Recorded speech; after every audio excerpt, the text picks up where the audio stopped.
Kendrick Lamar performs Squabble Up at the Grand National Tour in Frankfurt, a night of power, presence, and poetry.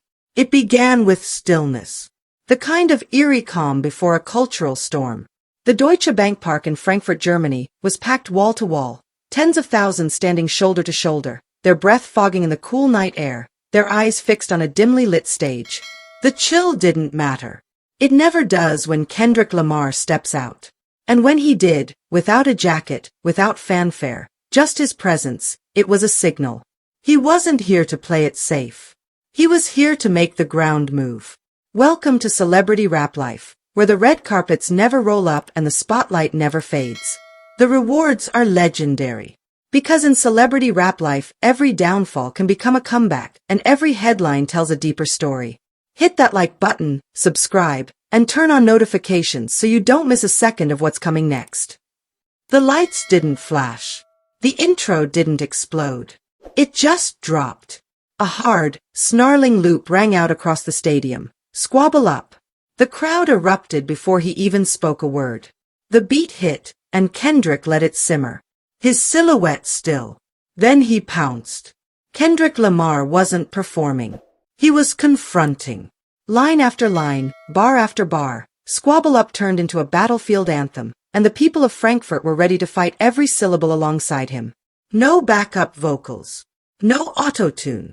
Just pure vocal attack and the fury of a man standing in total control of his craft. Every time he raised his voice, the crowd raised theirs. Hands up, bouncing, fists clenched. This wasn't a performance, it was an invocation. Kendrick was calling something ancient out of them. The rawness of Squabble Up had always carried a sense of defiance, but tonight it became something even more primal. A cry from the belly of the world. The energy didn't drop. Kendrick paused between verses, letting the beat ride. Sweat dripping down his face despite the cold. Then came the wildest moment. The instrumental glitched, split-second silence, and he stepped forward, eyes locked with the front rows. I said, "Squabble up," and the beat crashed back. The eruption shook the floor. Not one person stood still. Not one eye blinked. As Squabble Up bled out into the night, the momentum didn't let up. Siza walked out beside him, her entrance met with a tidal wave of screams. Together, they transitioned into 30 for 30. A duet. A dialogue. SCA's voice floated over the track like vapor, while Kendrick stayed grounded, all grit and focus. They moved in sync. She smiled between bars. He didn't. He was locked in. That's the way I like it, Kendrick said mid-song, his voice low but clear. The crowd roared in approval. They knew what he meant. The cool weather. The stripped backstage. The rawness of the energy.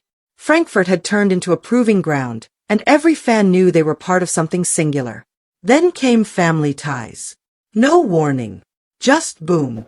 That menacing horn dropped like a wrecking ball, and suddenly the entire stadium was back on its feet. Family Ties wasn't just a song tonight. It was war music. The camera phones went up. But most of them were shaking. Nobody could hold still. Smoking on your top 5 tonight. The crowd lost it. Fans were screaming every word. Not just singing, screaming. Entire sections of the audience were rapping along with the same urgency and rage as Kendrick himself. Some were crying. Some were jumping so high their feet barely touched back down. It was chaos, but sacred chaos. That uncontainable wildfire that only certain performers ever managed to tap into. And then, Euphoria. It started with a different kind of intensity. Slower. Darker. Cinematic. The screen behind Kendrick dimmed to black and white imagery, flickers of riots, ancestral ghosts, fragments of childhood. As the bass crept in, the camera caught a new angle, Kendrick standing dead center, unmoving, his hands behind his back. The first line of Euphoria hit, and the mood shifted completely. It was like the entire crowd stopped breathing. Word for word, they followed him. Bar for bar, their lips moved in sync. Every insult, every confession, every flicker of pain from that song hit harder here in Germany than anyone could have expected. Because Euphoria is more than a diss track. It's a dissection. And tonight, Kendrick wasn't just performing it, he was weaponizing it. stripping every line down to the bones and throwing it straight into the fire of thousands of open hearts. At one point, the camera caught fans in the front rows, tears mixing with sweat. Some screamed. Some whispered the words like prayer. And when Kendrick reached the song's climax, when he broke through the emotion and shouted into the void, entire sections of the crowd shouted back. Martin had a dream. The whole stadium joined him. One voice. Thousands of bodies. One emotion. Then silence. He stood there, breathing heavy.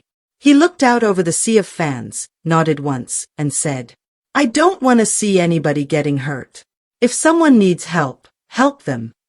It wasn't a showman's line. It was an order. A reminder. Even in a storm like this, humanity mattered. And his voice, steady, fatherly, commanding, carried through every row. Then good credit dropped. The beat started, classic mustard bounce, and the crowd eased into it. But then it stopped. Just paused. No one moved. Kendrick stepped up, eyes wide, smirking. He didn't say much. Just screamed, Are y'all ready or not? The beat returned with fury. And the crowd exploded. From that moment on, Kendrick didn't slow down. Each performance built on the one before.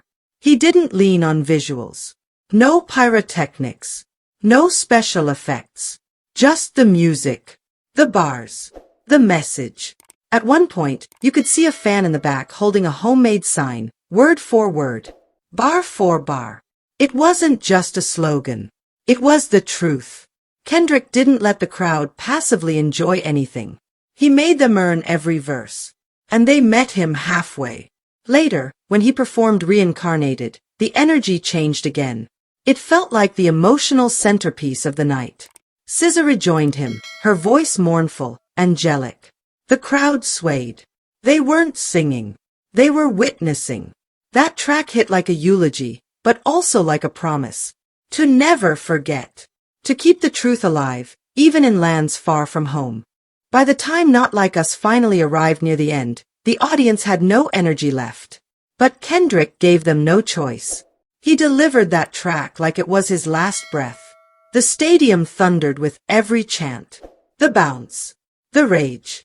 The grin on Kendrick's face. He knew what that song meant to them. And he gave it to them without filter. Frankfurt wasn't just a stop on the grand national tour. It was a chapter in the book. An unforgettable one. Where Kendrick Lamar shed the jacket, faced the cold, and turned a German stadium into the epicenter of global hip-hop, if only for one night. And when the lights finally dimmed, when the last note faded and the screen turned black, fans didn't rush to the exits. They just stood, silent, smiling, shaking, because they knew. The kind of eerie calm before a cultural storm. The Deutsche Bank Park in Frankfurt, Germany, was packed wall to wall, tens of thousands standing shoulder to shoulder, their breath fogging in the cool night air, their eyes fixed on a dimly lit stage. The chill didn't matter. It never does when Kendrick Lamar steps out. And when he did, without a jacket, without fanfare, just his presence, it was a signal. He wasn't here to play it safe. He was here to make the ground move. Kendrick Lamar wasn't performing. He was confronting. Line after line, bar after bar, Squabble Up turned into a battlefield anthem, and the people of Frankfurt were ready to fight every syllable alongside him. No backup vocals. No auto-tune.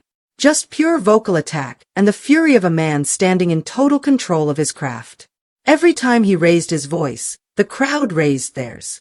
Hands up, bouncing, fists clenched. This wasn't a performance, it was an invocation. Kendrick was calling something ancient out of them. The rawness of Squabble Up had always carried a sense of defiance, but tonight it became something even more primal. A cry from the belly of the world. They had just witnessed something they would never forget. This story is far from over, and the truth is still unfolding. I want to hear what you think. Drop your take in the comments. And if you don't want to miss the next twist, hit that like button, subscribe, and turn on notifications so you don't miss a second of what's coming next.